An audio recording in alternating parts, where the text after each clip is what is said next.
Hi everyone and welcome back to my channel. Today we're reviewing Monster Family 2, directed by Holger Tapp, starring Emily Watson, Nick Frost and Catherine Tate. Before we go any further though, if you could be a dear, hit that like button and hit that subscribe button as well. It really does mean a lot to me. It helps the channel massively and we thank you if you do. For those of you who don't know, this is a direct sequel to the first Monster Family. I didn't see it, but I can confirm that the first one was about a normal family who were cursed to turn into Halloween monsters until they found happiness. And the sequel's a complete and utter rehash, just done a little bit differently. We'll start with a positive because there aren't many of them. The CGI in Monster Family 2 is very good. It's very crisp, it's very clean. You can see the fabrics and the stitching of clothing. It's good in that regard. But even then, when you consider the fact that this movie is about Halloween monsters, it's a little bit too clean. It's a little bit too shiny. It's too new. It doesn't have a gritty, grubby Halloween feel to it at all. The story is jumbled immediately. I have not seen a film cock up a narrative as quickly as this movie. They literally can't decide where to start. They start with this new character who you have no introduction to. She is hunting down Dracula. Okay, that's somewhat interesting. Let's follow that storyline. Nope, we're not following that storyline. We're actually going to cut to this fat, tubby science kid in his bedroom who's pissing about with some bats and this weird little green rock that he stole from Baba Yaga, I'm assuming from the first one. And they're just dropping plot exposition as to what happened in the first one and what he's doing now. And this is all interspliced and cut through with this new character capturing Dracula. What a fucking mess of an opening 5 minutes to a movie. Just pick a storyline and deliver it. That's all you had to do. I'd be really surprised if even young children are still interested after that opening 5 minutes because it's just jarring, no narrative to it really, at least not a structured one, and not funny at all. And this hasn't even reached a title card sequence yet. Even as a Brit myself, I thought the voice acting here was horrible. Is anyone at all going to even try to put a pinch of personality into their character? Anyone? Literally anyone? No? This is going to be a fun hour and a half then, isn't it? I don't understand the jokes in this movie. They don't really have any setup to them or payoff either. Within 10 minutes of the movie, the dad character is just driving like a maniac. He's got his kids in the car and yet he's just driving full speed at oncoming traffic and driving through roadworks and things like that. It's just, okay, just endanger your family's life for no reason, but cool. The young chubby boy at the start, his only personality trait is to be clumsy. Literally, the guy can't open a car door without it bouncing back and smacking him in the face. He can't tie a shoelace without it snapping and he punches his own eyeball. He is that character. He is exhausting to watch. I also, side note, don't understand why he is so small and yet he seems to be flirting with girls that are clearly about 10 years older than him. Don't know what's going on there. Let's just make the child prepubescent and not involve some very strange pimp love story thing that they very briefly try to do here. It's bizarre. I will say this for the sister character at least.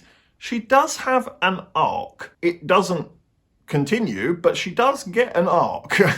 At the start of the movie, they do establish the fact that the daughter is considering whether or not she should drop out of school and chase her dreams. So whoever wrote this does understand what setting up a plot arc is for a character. They've established that they know what that is. So why is it by the end of the movie there is still absolutely no fucking further discussion as to what the daughter is doing in regards to going to school, leaving school, what her dreams are? It's literally just forgotten about. But he is really where the buck stops with me, where I cannot allow it any further. The mum is a vampire and yet sunlight does not hurt her. Fucking what?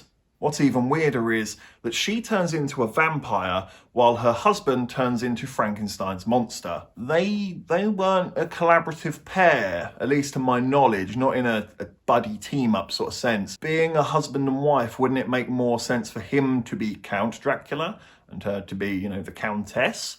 Or if that's too problematic because you're having to work around the sunlight, which you didn't fucking care about anyway, but you should have done, why don't you make her the bride of Frankenstein? If he's Frankenstein's monster, the bride of Frankenstein. But even then you can't do that because you completely fucked up Frankenstein's monster by making him literally a mumbling idiot. He doesn't have a character, he doesn't even have lines, it's just noises. And therefore, you can't make the wife the bride of Frankenstein because then you've just got two characters who are just dumb idiots who aren't doing anything or offering anything at all to the film. I don't know how this is acceptable in writing. They're movie monsters. Know the laws. By making one of them Dracula and making the other one Frankenstein's monster, it actually makes me feel like the pair of them are so polar opposite and further apart from each other that I don't understand how they got together in the first place. Oh my God. How did I watch this without alcohol? Believe it or not, I do have a tiny positive towards this movie. Can you believe it? I can't. I do like the design of the bounty hunter's technology. It's very sleek but simple to understand. It seems to be that as she does that with it, it pushes the magnetic item away. As she does that with it, it draws it closer. She can sort of guide the magnet with it. Really simple, really effective. Didn't need a huge explanation to understand how that works. Same again with a shrink ray gun. We've all seen how a shrink ray gun works. Just while we're still on the subject of the bounty hunter, I did at least think that she had the best writing as a character. It's still not good, it's still very predictable, but it is at least the best. That's like saying it's the least blocked toilet in the lavatory. But they did at least address the fact that she was questioning her own position in this. Is what she is doing correct? Is she just brainwashed into believing what she's doing is correct? As much as it's been done before and done a lot better, I appreciate that there was at least some substance there because no one else has any. And something else that wound me up about the mummy character, which fits into the vein of not getting your monsters right, the limbs never fell off at any time in this movie. I don't know if maybe it's because they were trying to make a kids movie and they thought if an arm falls off that's going to be too scary for people. I mean, yeah, they can do hypnotism and sandstorms and things like that, but it's a decaying body. If it's gonna fall apart, that's surely its most basic function. I think that could have been a really good running gag through this, a literal running gag. If they are running away from a monster, the leg falls off and suddenly she's having to hop. Maybe her arm comes out when she's closing a door or something. I feel like that is such an easily missed opportunity by this movie. The film doesn't know where to stop either. It just keeps on going and going and going and going with this huge action set piece that, well, they think it's huge, but ultimately it's actually quite a basic set piece, but it's just a long set piece. And you're just sitting there waiting for this damn thing to finish. Monster Family 2 absolutely gets a 1 out of 10.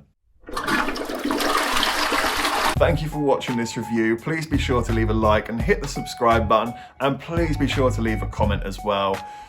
Have you seen Monster Family 2? I feel deadly sorry for you if you have, but please let me know what you thought in the comment section below.